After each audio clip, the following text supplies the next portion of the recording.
नमस्कार दोस्तों, आप लोग कैसे हैं। उम्मीद है कि आप लोग ठीक ही होंगे। मैं निशा यादव देख रहे हैं 100 तक, तो बहुत बहुत स्वागत बा। अगर आप लोग अभी तक 100 तक चैनल को सब्सक्राइब नहीं किए हैं तो नीचे के लाल बटन दबाकर चैनल सब्सक्राइब कर दीजिए और वीडियो को लाइक कर दीजिए। चलिए अब वीडियो स्टार्ट करते हैं। तो खेसारी लाल यादव जी पवन सिंह जी के ऊपर गाना गाए थे। खेसारी लाल यादव जी पवन सिंह जी के ऊपर गाना गाए थे। तो खेसारी लाल यादव जी पवन सिंह जी के ऊपर गाना गाए थे मरद ह पियकर, यानी गोबर सिंह ह पियकर। खेसारी लाल यादव जी पवन सिंह जी के ऊपर गाना गाए थे मरद ह पियकर, यानी गोबर सिंह ह पियकर।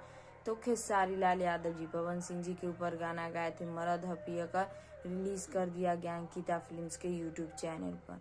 खेसारी लाल यादव जी पवन सिंह जी के ऊपर गाना गाए थे मरद ह पियकर, रिलीज कर दिया गया है अंकिता फिल्म्स के यूट्यूब चैनल पर। अगर आप लोग अभी तक खेसारी लाल यादव जी के गाना मरद ह पियकर को नहीं सुने हैं तो आप लोग भी जाइए अंकिता फिल्म्स के यूट्यूब चैनल पर और खेसारी लाल यादव जी के गाना मरद ह पियकर को देखिए और देखकर नीचे कमेंट बॉक्स में बताइए कि आप लोग को देखने में कैसा लगा।